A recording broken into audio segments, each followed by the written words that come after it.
Welcome to the Red Storm Roundup, your one-stop shop for everything Dixie State University athletics. Greetings and salutations, John Potter with you, joined alongside by the host of The Drive every weekday afternoon from 4 to 6 on ESPN Sports Radio 106.1 FM, Devin, Dixon, and Dev.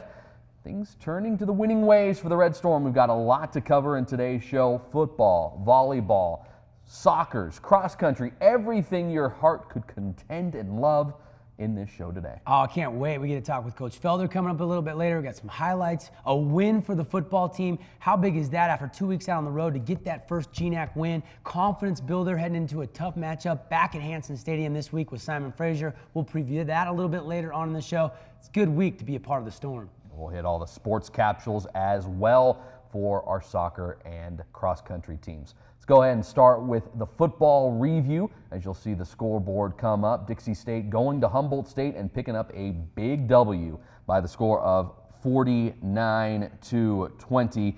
First win in GNAC play, huge momentum for Dixie State University, and a big game for Griff Robles. 401 total yards of offense. That's both passing and rushing yards. Accounted for 6 touchdowns, half of them through the air, half of them on the ground. Just an outstanding performance for a guy, Devin, 2 weeks ago we were asking, is his job in jeopardy? This was the good Griff Robles. This was the Griff Robles that we wanted to see from the get-go now in his senior season. And we'll take the performance and we'll run with it and we'll build on it, because Griff, 3 on the ground, 3 through the air. Maybe not the best completion percentage, but when you win and you have a lead at halftime of 42-10, you know he was feeling it and he was making good decisions. He wasn't turning the ball over, and this was good Griff. And we want to see more of that. And his receivers helped him out, and there was some mistakes by Humboldt State. This was a rare victory up at the Redwood Bowl, JP. This is, I think, the second time we've won there. So huge win for the football team, and Griff had a big role in it. Last time the Red Storm won at the Redwood Bowl, 2009, where now offensive coordinator Judd Thompson was the quarterback of that team back in the 09 season. You mentioned the offense, a huge day, but also give credit to the defense. Humboldt State's quarterbacks just could not find any rhythm in that ball game, and you got Daniel Moffitt picking up 3 interceptions, Jake Duncan from the linebacking position get his first career INT, 4 sacks, 2 for Tim Einger, 2 for Jake Miller. It just seemed like everything started to click for the Red Storm in this ballgame. You know, I talked with Judd Thompson last Thursday before they left on the trip, and he said, you know, we're closer than you think. You might not see on the scoreboard. I know we haven't won a game, but we're closer than you think. And he was really promising, without promising, that the Storm would play well, and they did. And that was fun to hear, and it was fun to see him get out there, execute. Long bus trip, JP. That's not an easy thing to do. And now the schedule sets up a little bit better after those back-to-back road games. But you mentioned the defense. It's been a little bit of a mystery. And for them to come through and not just have the picks, but the sacks and then the hurries and then stopping the run, or at least limiting the run, that was the best well-rounded defensive effort we've seen this year. You mentioned being weary. I'm glad that you're not close up on my eyes right now, because they are quite still red. It's a long trip, man. It's about 35 hours on a bus. Not recommended unless you are a diehard Red Storm fan. An unsung hero, Dev, of that ball game, you have to get 7 points on point afters. Yeah. And for the Red Storm, that's been an issue this year. Yeah. And you've got to give credit to Dylan Bischoff for going 7 for 7 in point after attempts. Yeah, I mean, you don't give the kicker too much credit, you know, a lot of the time, but that's been an area they've had to clean up, and he did. So hopefully that's a sign of more to come. Good game for the Red Storm football team. When we return, we'll have highlights from the ball game up in Arcata. We'll also be joined by Robyn Felder, the volleyball coach here at Dixie State, as well as hit all the sports capsules with all your results from Dixie State University sports. He's Dev, I'm John. Stick with us. More Red Storm Roundup right after this. If you're in pain, give us a call. We use the latest technology to get you pain-free within 6 visits. If we get you in early, we can actually help reverse the effects of the car accident now versus waiting and having to do more treatment. This is Dr. Justin Poppy. Dinner and a movie on the doctor. Call now for a free consultation. You're no dummy. Accidents hurt. You need to get in today or tomorrow to be pain-free. I'm Dr. Justin Poppy, 656-2888. We've been in business for 27 years. Our specialty, of course, is pizzas. We have calzone salads, pasta. We use whole milk mozzarella cheese. I think the most important thing that makes good pizza is the crust, and then the marinara sauce, and then fresh toppings. It's great food. The price is reasonable. You come and try it. I promise you, you'll love it, and you'll come back. Just come into Roy's and give us a try. It will be the best pizza you'll ever eat.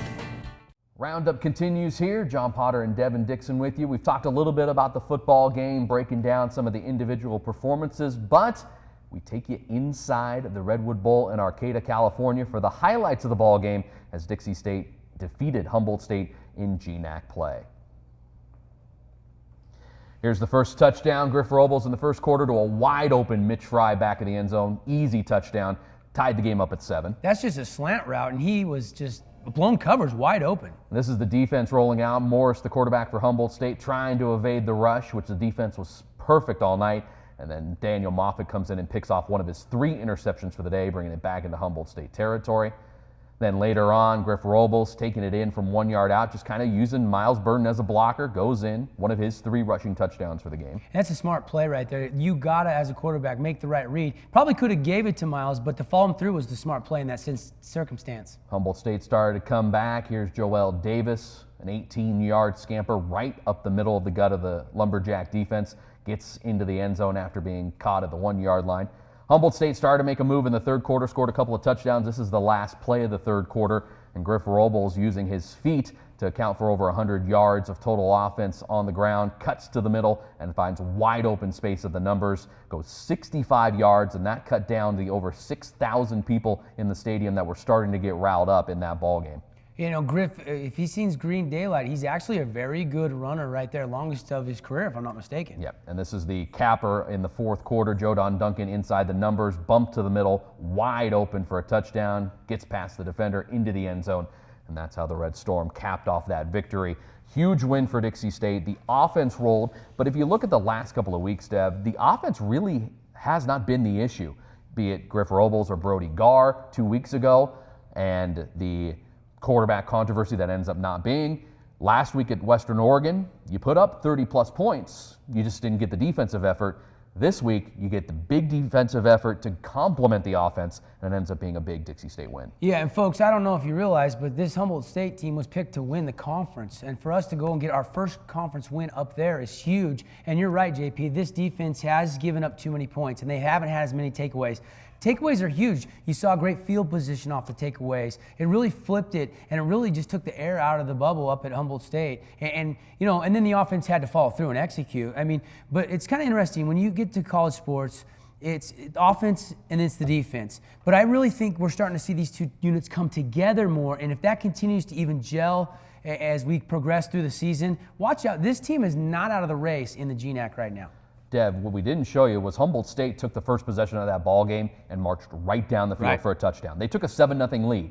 The Red Storm then responded, as you saw, with the Fry touchdown, but then the defense came up. They made the first stop. The offense then responded and came up with the big plays. Dixie State scores 28 points in the second quarter, their most points for any single quarter since the D2 transfer in 2006, and also the most points in the first half as well at 42. Just again, everything's starting to roll along. Yes, it took 4 weeks to get into the rolling and in the scheme of things, but this Dixie State team could make a splash. They're only a game back of 4 teams in the GNAC right now in the race. Yeah, and with Simon Fraser coming in, they lost for the first time at Western Oregon 30-9, so that could be a chance for them to get even closer and to actually be 2-2, tied with a team like Simon Fraser, who got off to the hot start. And it's not how you start, it's how you finish. So, yes, confidence booster. Is there still a lot of work to be done? Yes. I want to give the O-line an applause. As I watched that huddle film, that O-line might have been the best road performance I've seen from the collective up-front group all season long, even dating back to last year. So way to go, guys.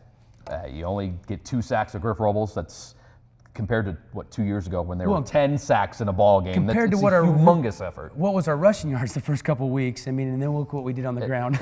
Visually, it's this. This was the rushing yardage in the first 2 weeks. This week, it was about here. Yeah, here. It was 500-plus yards of total offense, and it was balanced. 270 on the ground, Griff over 100 himself, and then 280 through the air. So it's just, for a time, Dev, I said on the air, covering the game, I was speechless. Yeah. I had not seen a performance this good from Dixie State since I've been here. So it's nice to see the team kind of rolling along, and hopefully they'll continue that momentum at a 6 p.m. kickoff Saturday at Hanson Stadium when the Storm take on the clan of Simon Fraser. Should be a good one. When we return, we turn our attention to volleyball on the court at the Student Activity Center. Head coach Robyn Felder joins us for a chat on the Red Storm Roundup here on CEC.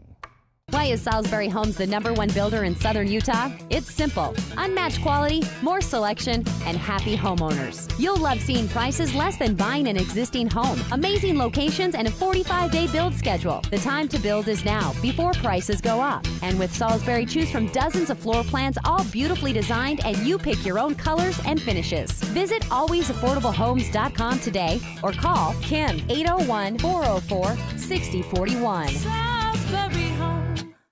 Another thing we have is our compounding section here.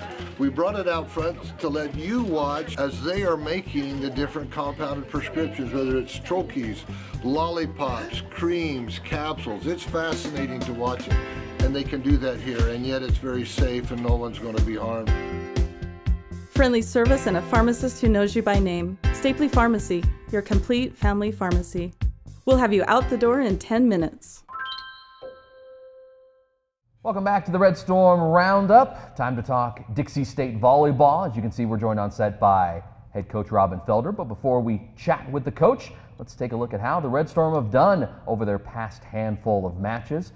Started with a road trip to the Bay Area to start Pacific West Conference play and win. Went 4 sets with holy names, ended up sweeping the Argonauts of Notre Dame de Namur in a tough 5-setter, but a win against Dominican. And then on the very next night, no rest for the weary as the Storm took care of Academy of Art in 4. Then the big one earlier in the week with Dixie State knocking off 15th ranked Fresno Pacific here in the Student Activity Center in 5. And what's not on the graphic is a big win last night, a rematch against Dominican. Penguins took a 2-1 lead, and the Red Storm, well, apropos, stormed back, took Game 4, and then dominated with a great hitting performance in Game 5 to take the win. Storm currently 6-0 in the Pac West. That is #1 in the 13-team league. As promised, we're joined by Robyn Felder, the head coach of the volleyball team. How are you? 6-0. That's an awesome start. The Yeah. best start in history, and well, the history of ever when it comes to Dixie State volleyball. Talk about how your preseason stuff with your trip to the Salt Lake to the Westminster tournament and the tournament to New Mexico really got you guys ready for your start so far in the Pac West. You know, those trips were great for us. They were exhibition matches. They were great. They just got us momentum, got the ball rolling. You know, from last year we were just looking to improve. We were looking to get better, and those just allowed us to create some chemistry, to you know, find a starting lineup and just figure things out a little bit. Coach, I'm interested. What is a Red Storm practice like? I mean, is it just as intense as the beginning of the season as it is right now in the middle of the season, or do you lighten up once you get off to a good start like you are? Yeah, you know, I'd like to say I lighten up, but we really don't. The girls pride themselves in having different colored shirts at the end of practice than at the beginning of practice. I like it. So we work hard. Our motto this year is out work, out hustle, out talk, and I think the girls take a lot of pride in just being sweaty and working hard, so it's pretty fun. Talk, we would fit right in, the talk portion at least. Well, that's absolutely true. A lot of sports, when you look at baseball, football, whatever it is, it's making those minor adjustments in the game to make sure you come out on top. And I've heard a lot of that from your team and your mouth in media, that it's making those changes. It's changing the attack philosophy. How have those principles helped you out in getting those first 6 wins in conference? Yeah, you know, last night especially, it seemed like everything we were doing, they were just digging. So we had to change. We had to make some adjustments. We started moving our set around. We started running our middle. Just little things that, you know, we call a timeout, adjust, regroup, and then we have to, you know, go from there. But so far, the girls have been able to adjust and find success in that.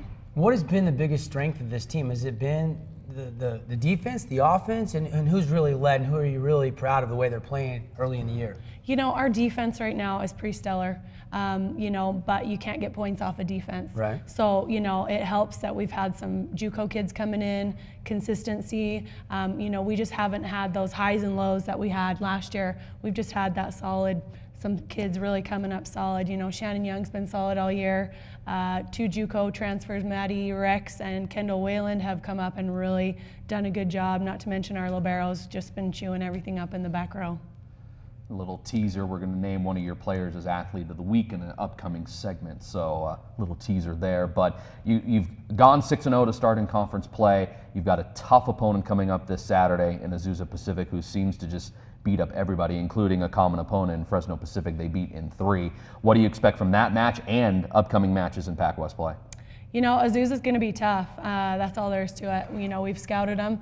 They are a big, heavy hitting team, and they have great defense. So we're going to have to play our best volleyball this weekend if we're going to come out with a W for sure.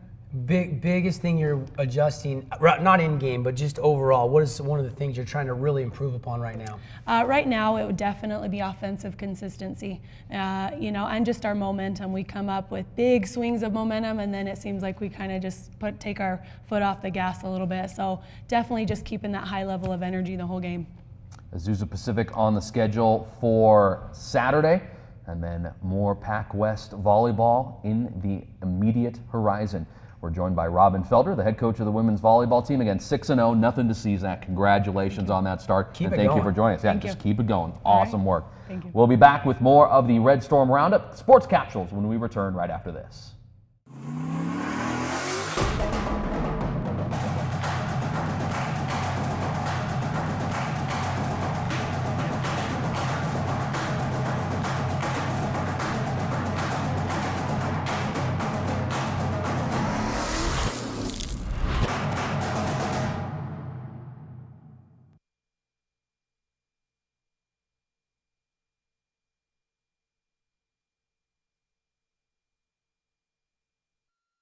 This is Titan 1-4. No signs of life.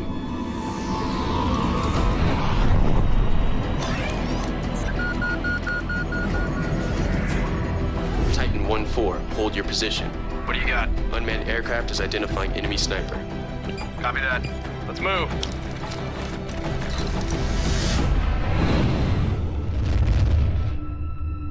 Thanks, Reaper 1-1. We got it from here. Sensors coming off target. Learn more at airforce.com. Welcome back to the Roundup. Again, our thanks to women's volleyball coach Robyn Felder for joining us. A lot of good stuff, a lot of excitement over in the Student Activity Center. We hope that the 6-0 goes to 7-0 and 8-0. Of course, this Saturday, Azusa Pacific will be a tough test for our girls. I'm very excited about the direction the program's heading. She's the right girl for the job. We'll see how they continue on.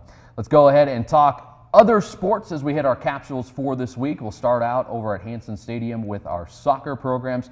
First, the men had a non-conference meeting last Wednesday here at Hanson Stadium and beat Hope International out of Southern California 3-1. Deb, their first win of the year, came at the right time, right before you kind of get in the mix of Pac West play.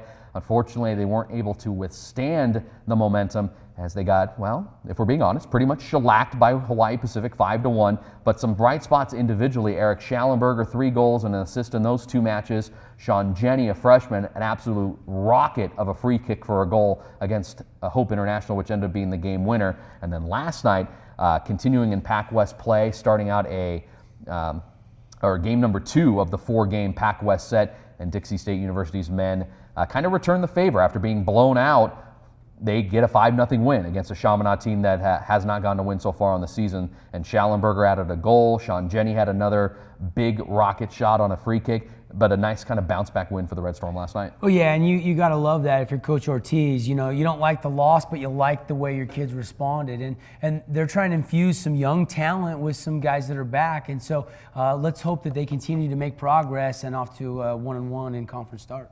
Yeah, 3 freshmen started out last night, including Sean Jenny, who got that goal for the men's team. Let's move on to the women's team, and, well, they are winning, and winning a lot. Last Saturday, beat Hawaii Pacific in Pac West play to move to 3-1 with a 2-0 victory. Kim Thurman, who was our athlete of the week a couple of weeks ago, and Megan Marchbanks getting the goal. And as of right now, that graphic's saying 4 matches. Of course, last night the women played as well over at Hanson Stadium, and it took a little bit extra time against a winless Chaminade squad. Megan Marchbanks added 2 goals, including the game winner a minute and 40 seconds into overtime to give Dixie State a 4-3 victory over the Silver Swords of Chaminade. And right now, Casey Bingham, in her first season as the Red Storm coach, Deb, has Dixie State in a tie for the top spot in the Pac West. You know, and Coach Bingham told us they're younger than the men's team. This is a young team, and she said, we've changed our goals to reflect that, but our goals are still very lofty. And she's got the kids buying in, and they're working really hard. And now we're starting to see the fruits of the labors. And this team is exciting, and they're fun to watch. And I think the sky's the limit for this team. And it's exciting even down the road because of that youth. But they're not thinking about then; they're thinking about now. And right now, they're putting up W's. Yeah, the women in a good spot as they are now 4-1 in conference. Have 2 really tough tests coming up this weekend, and we'll hit that in the calendar in an upcoming segment. Our cross-country team went to UNLV down to Las Vegas to compete in an invitational hosted by the Rebels. The men's team finishing second, very good competition there, Yeah. a second place finish, and then our women finishing third. Coach Decker has a program now where the women, frankly, don't have Rachel Young anymore. It's going to have to be a team effort this year rather than an individual, and to go and compete against D1s and have good showings as they did, an impressive afternoon and morning for the Red Storm. I remember cross country when they first started the program. They were trying to find anybody on campus that would come try out. I mean, some people just don't like to run, but now we started to recruit and get kids that can come in and have an overall good collective team instead of the individuals like you mentioned. Before we hit our athletes of the week, Dev, we love our sponsors. We really do. Yeah, we love them. We got to thank some people getting us on the air. Salisbury Homes, the Air Force, our friends at Roy's Pizza, Stapley Pharmacy, Dr. Poppy at Total Health Chiropractic, and the Tire Company in Cedar City. Thanks to those folks. Time to name our athletes of the week, presented by Northwestern Mutual. We start with our women's athlete of the week, and it's from the volleyball team. It's Shelby Sorensen, who led the team, as we mentioned with Coach Felder, to a win over number 15 Fresno Pacific. 48 assists, 10 digs, 2 aces, and 2 blocks from the setter, and was named the defender of the week as well. Another one of the young stars for Robyn Felder's team. You know, and when I asked her what is the biggest strength of this team right now, she said defense, defense, defense. And so you see the digs right there, but you also see her contributing offensively with the assists. And so with the JUCO transfers that have come in, with Maddie and everybody, this team, if you haven't been to the old gym and watched this volleyball team this Saturday noon, just a little teaser to come. It's going to be fun, and this team is playing well. And our male athlete of the week, we actually had a discussion. We had an argument this week. Griff Robles football, Kenny U golf. When you win an individual golf tournament, you get the nod. Kenny U, the sophomore sensation, the former freshman All-American, won the Western Washington Invitational with a -9 score. Slacked with an even round 72 in the first round, but then shot 65 and 69. The 65 tied the lowest ever round for a D2 golfer at Dixie State and helped the team to a 3rd place finish overall. Kenny Yu, a spectacular job over in Bellingham for the Red Storm golf team. Yeah, and just really quick, I've seen his swing. I've seen him work, and you can find him around local golf courses working on his game all the time. And boy, oh boy, is it good. And Brad Sutterfield, the head coach of the Storm, has nothing but high praise. And Sutter is a former PGA Tour player. So this is going to be exciting to watch his career develop because he's already great, and I think he can be even greater in tournaments to come. So it's exciting news for the golf team. Again, our congratulations to Shelby Sorensen and Kenny Yu, named Northwestern Mutual Athletes of the Week. Where do you want to be for this weekend in upcoming sports? We've got your calendar right after this on the Red Storm Roundup.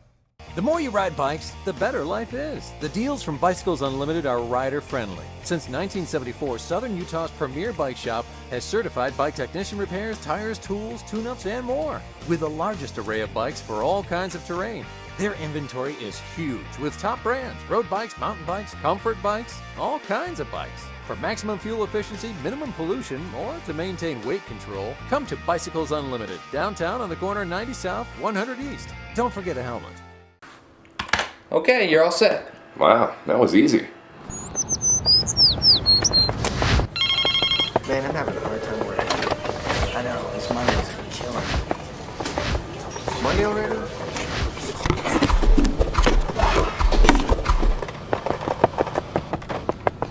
Man, what got into that guy? Oh, he got high-speed internet from InfoWest. Really? He's making us look bad. InfoWest, the internet people. Back for our calendar segment on the Red Storm Roundup. If you've forgotten, he's Devin Dixon. I'm John Potter. Let's tell you where the Red Storm are going to be for the upcoming week before we talk to you again next week. We start with women's soccer, as we mentioned, in a tie for first place in the Pac-West Conference, and they'll defend that Thursday at 4 p.m. at Hanson Stadium as they take on the Lady Seasiders of BYU Hawaii. And then we'll get back on the field right at Saturday morning, 10 a.m. with an early game with the Vulcans of UH Hilo. Again, two really good Hawaiian soccer teams in the Pac West. Yeah, tough matchups, but you get them at home, and now's the time to protect that home field or that home turf at Hanson Stadium. And a split would be okay, a sweep would be tremendous, and that's what they're gunning for. And the men will face a similar schedule just a little later on the times, Thursday against BYU Hawaii.